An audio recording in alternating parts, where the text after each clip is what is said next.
Warframe is weird. It's been getting more and more popularity over the last 10 years, yet unless you play the game you probably have no idea what it's actually about, and I don't blame you. It's that one game that randomly has 400,000 viewers on Twitch, the game that inevitably gets brought up anytime Destiny is mentioned, and the game that many people claim has the most free-to-play friendly experience ever with the nicest community. But even after all these years, there's still not a single popular video summarizing the Warframe experience. What's it like to start the game as a new player? Is it still fun even after putting in 1,000 hours? How good is the story? What about the combat or character customization? This game has a lot of content, and I mean that. So in this video I tried to talk about literally everything regarding this game. The community, devs, gameplay, story, music, everything. So whether you're someone who's only heard of the game before, or a Warframe vet who's been playing the game for years, please join me on an adventure of what I believe is to this day the best game ever made.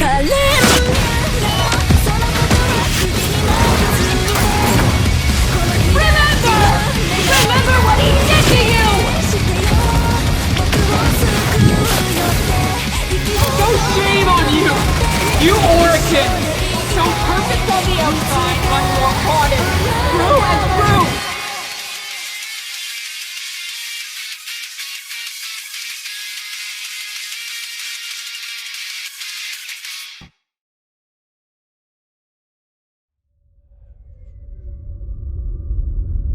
For generations you've slept. No purpose. No call to wake you. This is the intro cutscene of Warframe, and it looks fucking beautiful. But it's also very long, so I'm going to summarize it. At some point, there were the Tenno. Monuments of an ancient warrior caste. They were ancient warriors that used their powers to protect people, and they did that until all of a sudden they left. And ever since that day, they still haven't been seen. Until now.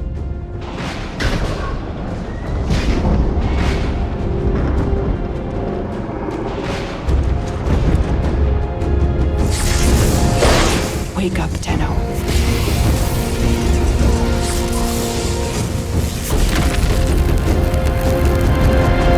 Wake up. Welcome to the character selector screen.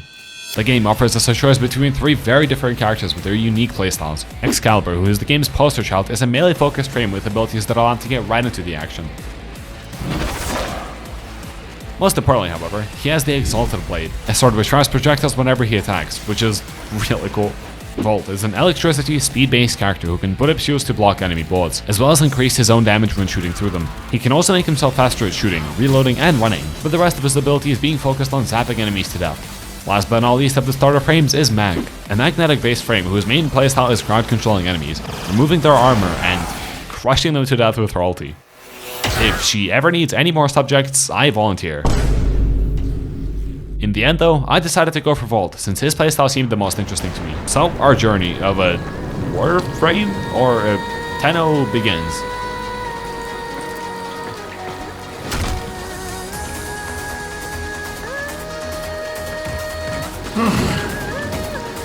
I see the Lotus has tried to wake you.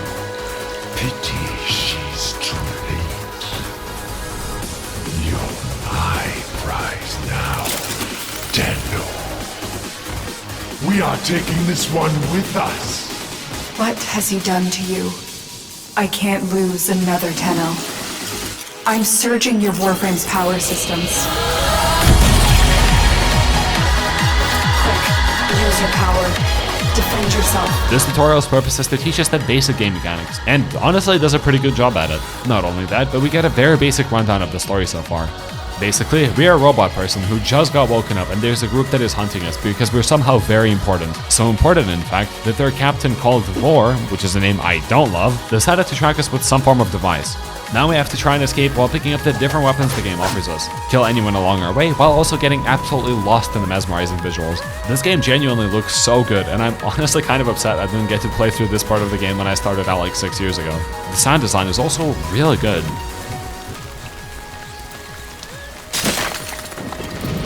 In terms of weapons, I decided to go for the pistol instead of the kunai, mostly because the bullets from the pistol are instant compared to the slow daggers.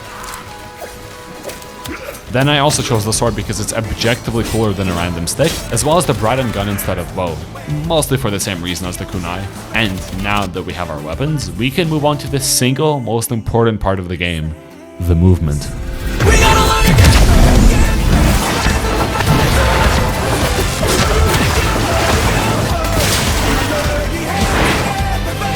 I am not kidding when I say that the movement this game has is the best out of any game you will ever play. Just like in most games, your character can run, jump, double jump, roll, and slide. Okay, pretty cool, but it's not that interesting. Now here's something that's unique entirely to this game. Bullet jumping. By pressing shift and then space, your character will essentially do a better double jump, gaining both horizontal and vertical speed. But where it really shines is when you combine it with everything else you've learned so far. Running around is an option, but it is not an effective one. A real Warframe vet knows that the best way to move around is to do this. Bullet jump, double jump, roll, glide, slide. I know this might seem complicated, and that's because it is. But when you learn the basics, trust me when I say that you will not be able to go back. Dude, I just tried to fucking bullet jump. Why am I so slow, actually? Pair that with the fact that many of the game's characters, all of which are unlockable for free, also come with their unique movement abilities, and you have yourself a recipe for an actually impossibly fun game. Remember Excalibur? His first ability is not that useful. It covers barely any distance and mostly serves as an emergency escape button. Well, this is the same ability after you equip Mons.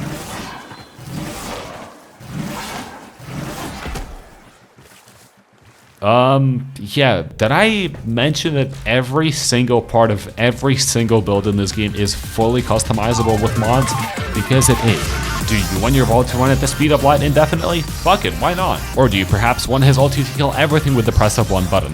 Sure, that seems balanced. The core gameplay loop is treating the Geneva Convention like a fucking checklist. Did this enemy have a family, perhaps? Well, that's too bad. His only purpose is to serve as a form of energy for my perpetual stew of agony. But I am getting a bit ahead of myself here. It's a bit hard to explore and talk about all the different things this game has to offer when we're still stuck on the first level of the first planet of the first solar system. This game is way too big for me to spend any more time on someone with a name like Captain Vor. That dude belongs to DeviantArt and more importantly, nowhere near me. This one has your name on it! This one's got your name on it. This one's got your name on it! Burst forward! Another star goes out!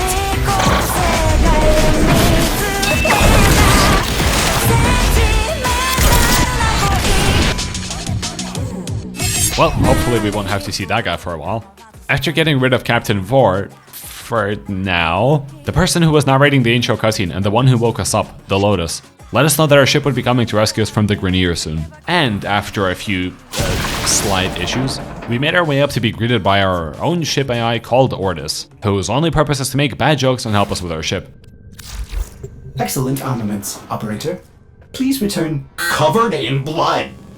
Safe and sound. So, after running a few missions to repair the ship, such as installing the mod segment and other useless stuff, I came to a point where I could progress through the story, but I honestly just wanted to get back to clearing some more missions. Specifically, what interested me most was the defense mission, where we have a specific objective to defend and waves of enemies will come at us trying to break it. It's quite funny, but I still remember all those years ago when I was doing this mission for the first time. I got to wave 20 thinking there was going to be a big secret reward for being able to complete a mission like this so early into the game. Then the defense object broke and I failed the mission on the last wave. That unironically made me so upset that I had to take a small break from the game. By the way, on that day alone, which was my second day of playing the game, I played from 6 AM all the way up until 11:42 PM. To say that this game had complete control over my life at that point would be an understatement. Which brings me to my next point. This is an entirely free game with an unlimited amount of content you can do per day. And if 17 different alarms just went off in your head about me saying that, I don't blame you. Usually when people say that a game is very free-to-play friendly or has a lot of content, there's like 8 asterisks with that sentence, but that's not the case here. Not at all. And so it goes. I'm sorry, little friend. People like to call gacha games free-to-play friendly because technically you don't have to spend money in them, despite the fact that gambling is an integral part of the game, and games with unlimited playtime usually involve a gameplay loop so boring that you just don't want to sit through that and end up quitting halfway through. Warframe is not like that.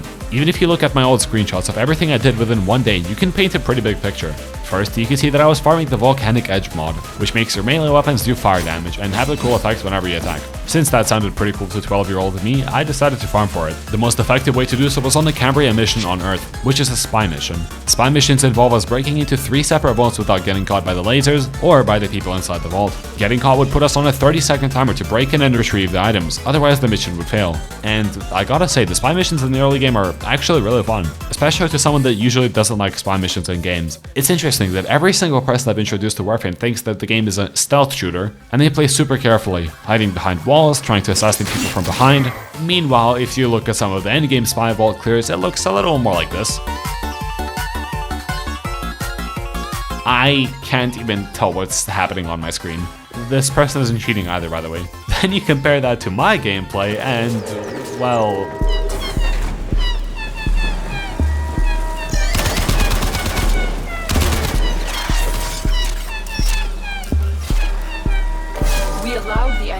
You might be able to tell that this took quite a while to farm. After eventually getting the Volcanic Edge mod, you can see that in the next screenshot I went fishing in the plains of Eidolon. Oh, did I forget to mention that this game has an open world section? 3 of them actually, all of which are drastically different from one another. When looking stuff up about the game, since that's practically the only way to play it, I saw someone using an arc wing in one of these open world areas, and I decided at that very moment that I need one. It's essentially a glider jetpack wing combo that lets you fly around any of the open world areas, like no energy needed, nothing, just full on fucking flight. Using this thing for the first time is what drugs should feel like.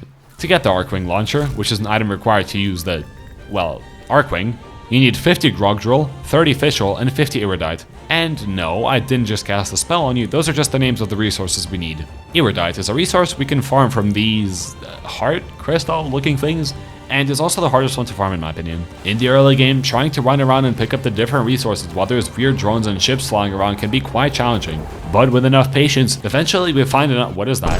Oh Jesus fucking Christ, it's running right at me. Up next is fish oil. A resource you can probably figure out how we can get. The game never really tells you this, but you can actually catch fish using the different spears that are purchasable from the NPCs. Different type of fish require different types of baits, environments, times, etc. So, if you want to speed up the process of crafting your Arcwing launcher, make sure to catch the big ones, since those give much more oil. Fishing in this game is also actually really relaxing. You do get bothered sometimes by but outside of that, it's really nice and oddly calming.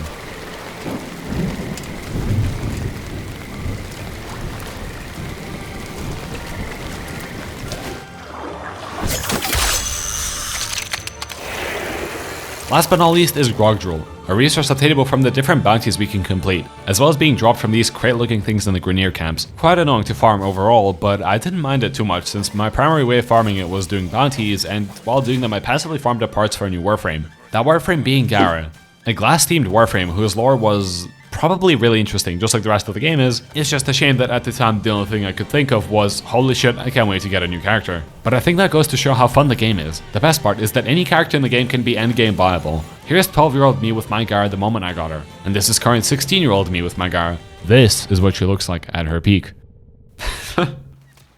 Listen, I really need to shut the fuck up about this already. I've been glazing the game a lot as is, but I actually can't not mention this. The game allows you to visually customize any and every character you want, as you might be able to tell by the Gara.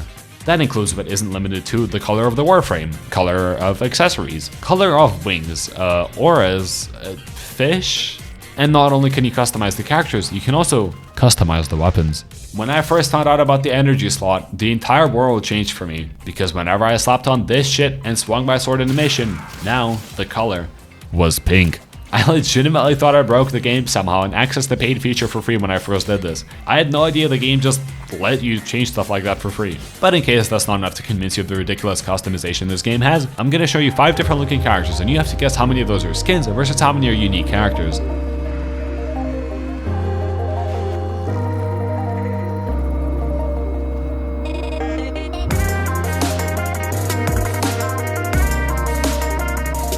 The correct answer is that they're all skins for one character. Now, do you believe me when I say that this game has the best fashion out of any game you've played? Do you want to cosplay as an edgelord demon king who looks like he just came from a shitty isekai? Why not? Set all your colors to red and black and equip a pair of demon wings along for the ride. Bonus points if you listen to Nightcore while playing. Wanna cosplay as a magical girl with DIY rocket launchers? Fuck it, get your rally and have a good ass time. Or maybe you're more into... I can't say what I want to say, otherwise I'm going to get banned from region chat. People are so obsessed with making their death machines look as cool as possible that there's a whole term for it. Fashion frame. Throughout my 1000 plus hours, I have never seen a person that looks identical to me. That's because there's different color palettes, body accessories, arm accessories, ephemeras, Sidanas, Cygnus. Every character can have any character's idle animations if you want. The community is so focused on making their frames look unique that people have found a way to give your characters fucking underboob with different sigils. Not that I would know or anything. To say that the community likes customizing their frames would be an understatement, because not only can you customize them visually, you can also customize them functionally.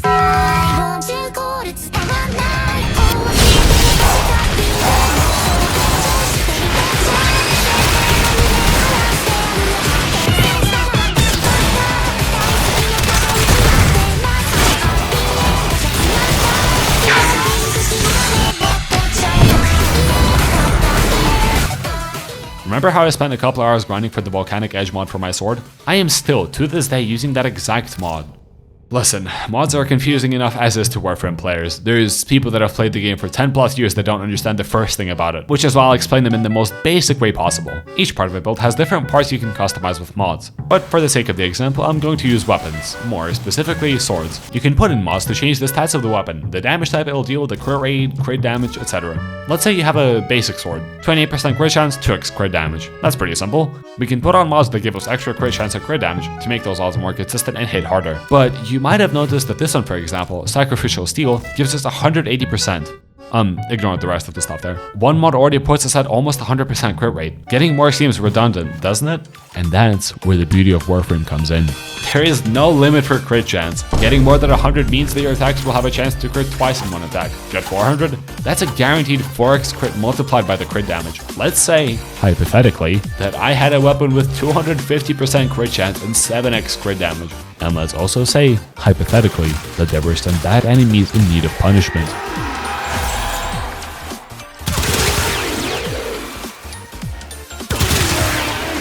Now, if you paid attention, you might have noticed that this screen is perpetually fucking covered in damage numbers, but also that the enemies who miraculously survived continue taking damage afterwards. And that, my friends, is the power of elemental mods.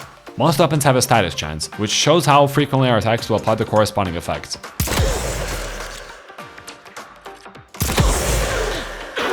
Remember the Volcanic Edge mod? That gives us 60% status and 60% heat. I'm gonna be honest, I have no idea what the fuck this 60% of heat is from.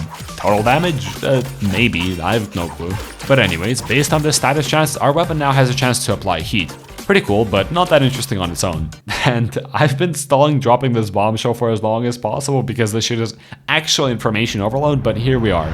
Each element has a different effect and you can fucking combine them. The system makes Genshin Impact color mixing look like Clown College. To prove my point, I'll give a more specific example. This is one of my favorite weapons, the Sybaris Prime. It has a ridiculous amount of status, so I decided to give it 60% toxicity and 60% electricity. Those two combine into corrosive, which removes up to 80% of enemy armor. On top of that, I added 60% cold damage, which gives us more crit damage, as well as freezes our enemies upon reaching 10 stacks. Then I also added multi-shot to make the gun shoot multiple bullets per shot, as well as the arcane primary frostbite, which gives us more crit damage and multi-shot after applying cold. Of course, this pairs with the galvanized mods, which increase the previous stats upon getting a kill, which we can combine with our companion, give them a specific weapon that has a lot of AoE to make his attacks apply barrel plus heat, which makes our attacks deal more damage to health, as well as reducing more armor, stacking with corrosive.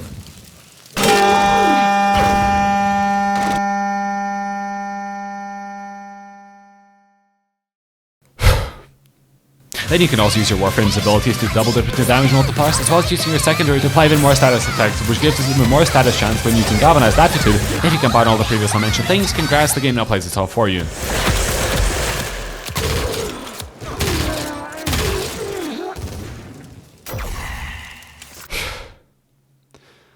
That was an explanation of mods for one weapon. The game has 620 right now. So do you get why mods are a little complicated? Trust me, I could keep going and talk about incarnate weapons as well as Riven mods, but I think for my own sanity's sake, I'd rather not. It would take literal hours explaining all the cool interactions this game has between the combat pets you can get, the Warframes, the 3 different weapon types, the human? The game unironically has too much cool shit for me to cover. Usually when covering games like this, I have to somehow find an interesting way to cover boring gameplay. But here, it's the opposite. You can try to make Warframe look boring, and even then, you might not succeed.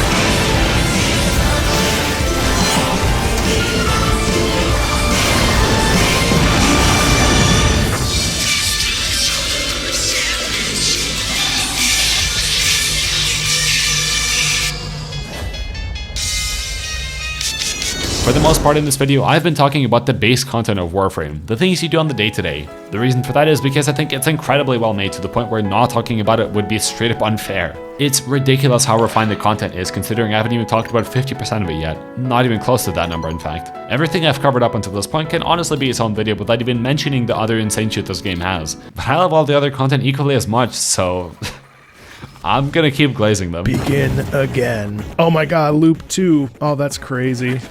What's this called? Besides like a self-reference. What would be the official title? What's the official name for something that like kind of... Does it break the fourth wall? Kind of? It's not breaking the fourth wall, it's a different thing. What is this? Self-glaze? Self-glaze! The story of this game is...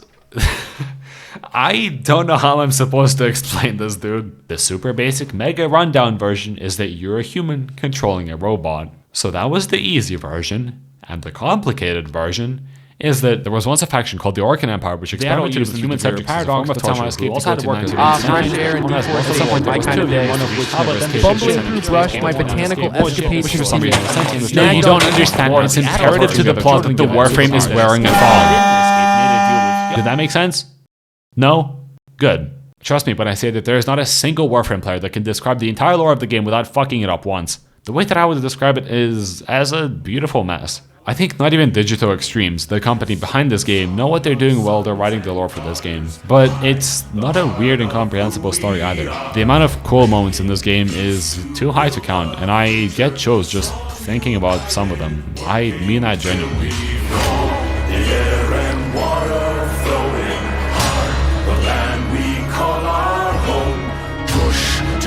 The dark from coming, feel the weight of what we owe. This, the song of sons and daughters, I, the heart of who we are, making peace to build a future, strong, united, working till we fall, and we all lift, and we're all So I can't help but love the story. I've never played a game more diverse in its story than Warframe, but ultimately so masterfully crafted. How many times will one dissenter die before accepting their fate? We had created monsters we couldn't control. We drugged them, tortured them, eviscerated them. We brutalized their minds, but it did not work. Until they came. Just go. This will stop the voices from taking hold. You will have to dream, my angel.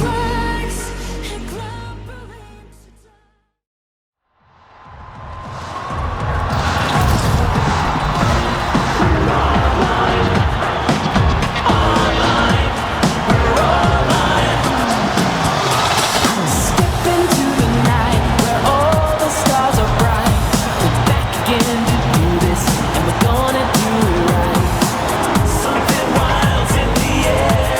I just know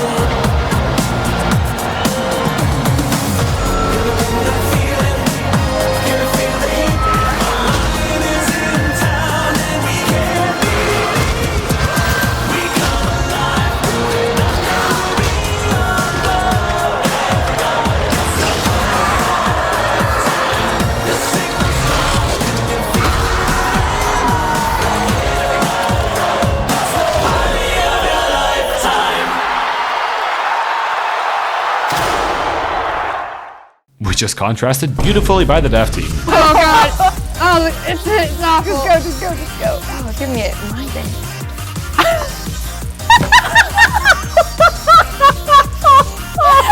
What? Wait, what?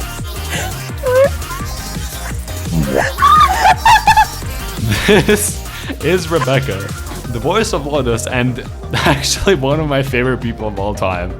As you can clearly tell, she is the creative director for the game. Obviously.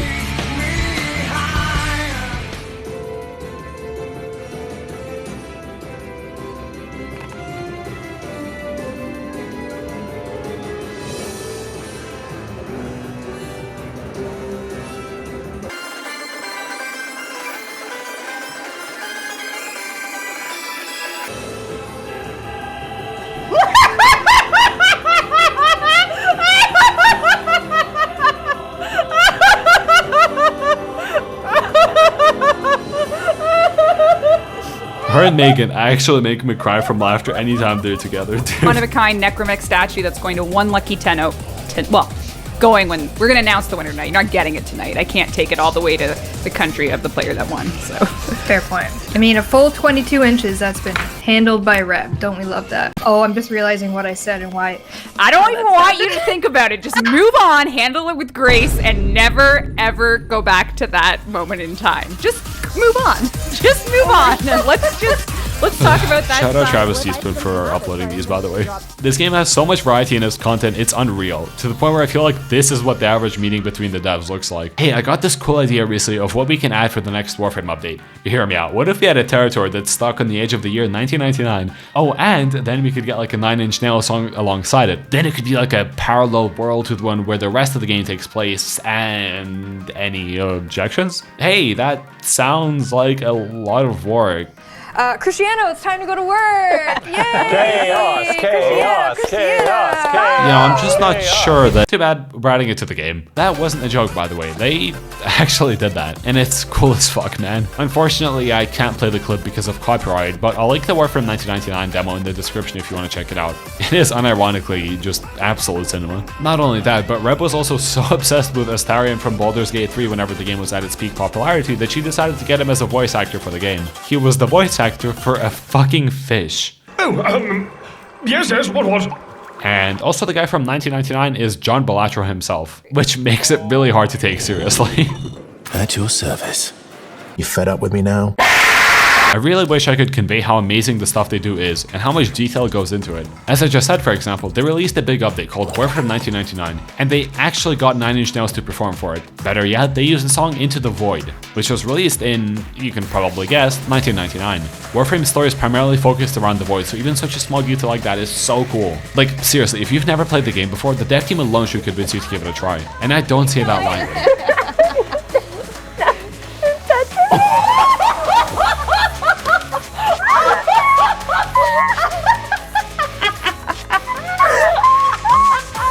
Anytime there's community issues, the devs address it, make changes, and move forward. Due to the fact that the game released 12 years ago, it's understandable that a lot of older content might be lower quality compared to the rest. But to this day, they're still updating the early game parts, making the new player experience easier and just improving the game in every way possible. The community is also really nice. It's very common for people to just give hundreds of platinum away for free to others. Platinum is the premium currency in this game, by the way.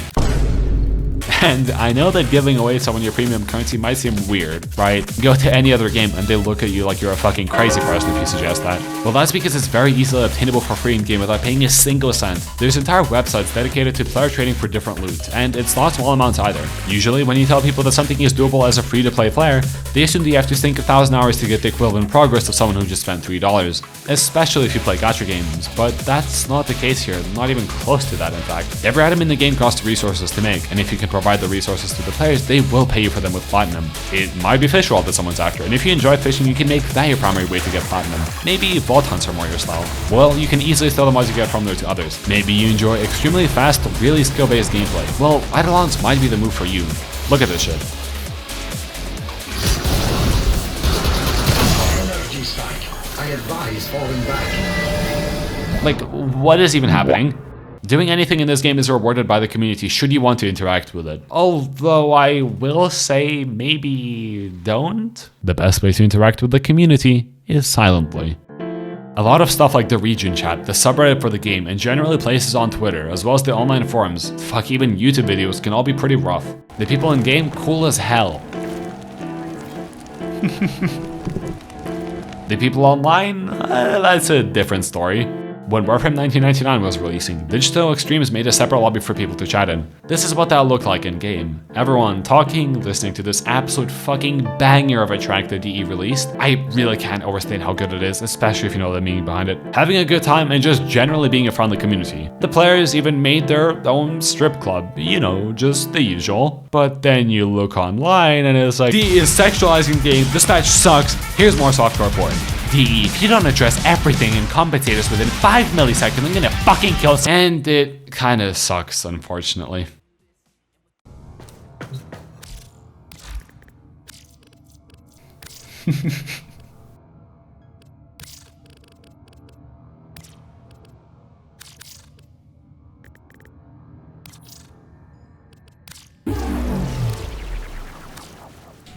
Oh, have you done the quest for like the new event thingy?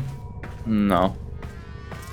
It should just like be in your inbox, I think. It came with like a message. Well, I don't know what quest you're talking about. It's like the new one for the fucking event that's happening right now. Oh, wait, hold up. Communication inbox.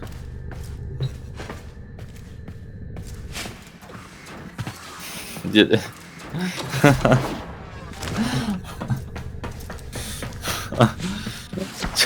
What do you think of the quest? That's awesome. I think this is one of their better ones yet. Damn, they really fucking stepped up their game. How much did that? Is that like 20 credits? 35 plot.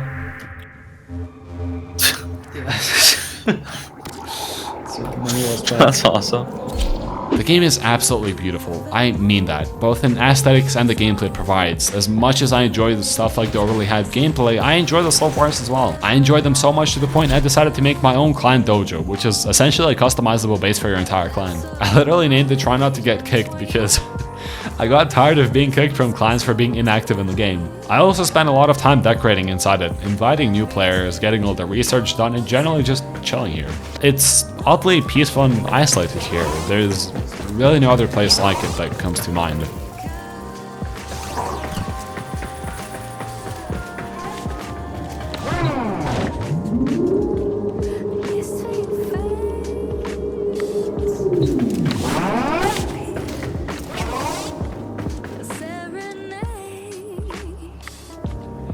Mining for ore, fishing, hunting, appreciating the visuals, listening to the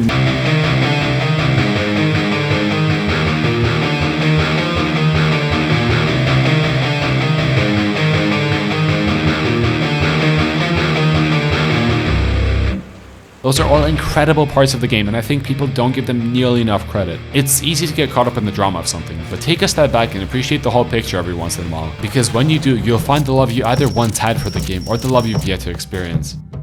So it's into the void, now me girls and me boys, from mother's hands we go. Is this like a space sea shanty? Till the voyage is done, then we'll be sleeping in the cold below.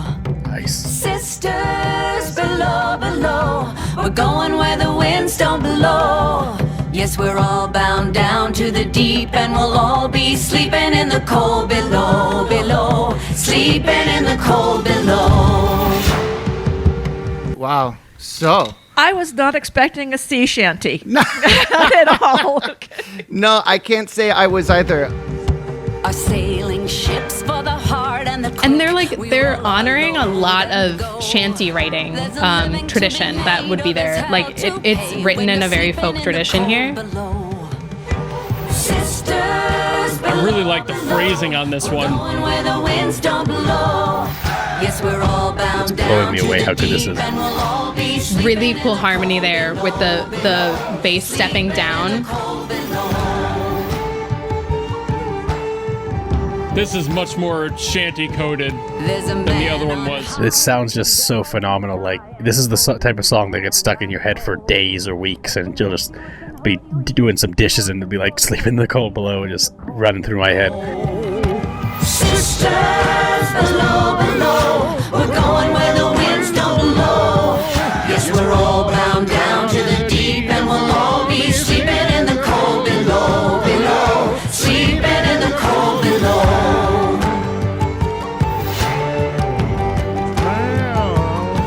Oh, this fucks. Yeah, it does. The chain sound is always good. Oh, it is always correct to put a chain sound in your sea shanty. Out of a bridge. Oh, sisters, you so wise and true when it's my time. Oh, and then we're gonna, the classic sea shanty, pull everything back. Under granum crowns, and I'll be sleeping in the cold below, below, sleeping in the cold below. And kick it back in. Sisters below, below, we're going where the winds don't blow. Yes, we're all bound down to the deep, and we'll all be sleeping in the cold. Sisters below, below, we're going where the winds don't blow. Yes, we're all bound down to the deep, and we'll all be sleeping in the cold below, below, sleeping in the cold below, below, sleeping in the cold below.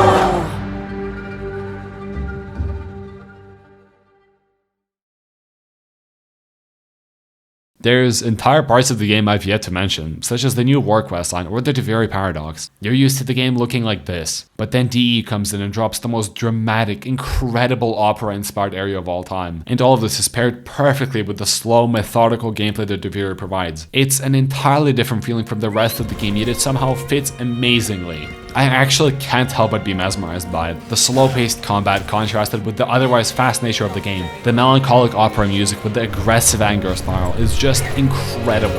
Dominus, oh Dominus, Iraca contemneo, his curse upon you.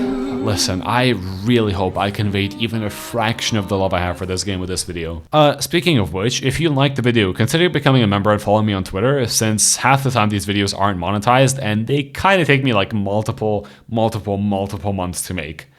But regardless, I did my absolute best to cover as much as possible. But going more in depth for stuff like the lore, which is arguably my favorite part of the entire game, is just not achievable without dedicating a whole video to it or retelling it poorly in 10 minutes, and I value the story itself too much that I'm not willing to do that. I could retell it poorly, but DE has perfected their own way of telling the story, and quite frankly, I'd rather let them do it themselves. If literally any single part of the game seemed interesting to you, please check out the game, because I promise you DE will expand on it. Actually, fuck it, just check out the game in general. The devs are so cool that I've spent a crazy amount on the game just to support them and have felt good doing so each time. This game really is a passion project fueled by the support of those around them.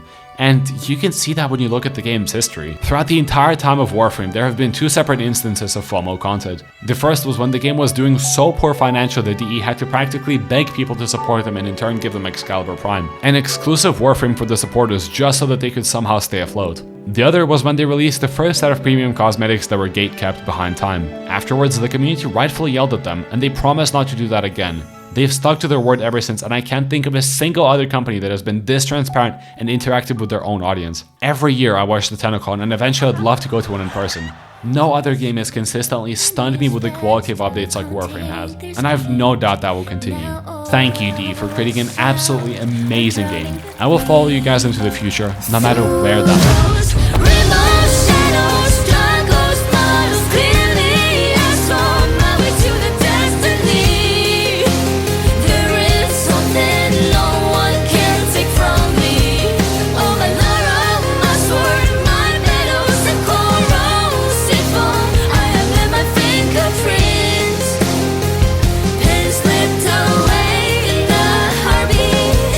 I think I finally found my peace.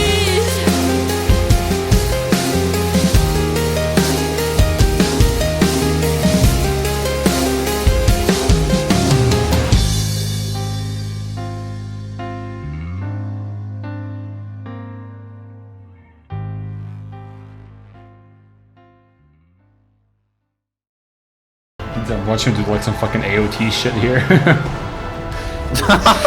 Yeah, you pull out the zip lines. It'll be operator in second form for sure. Oh!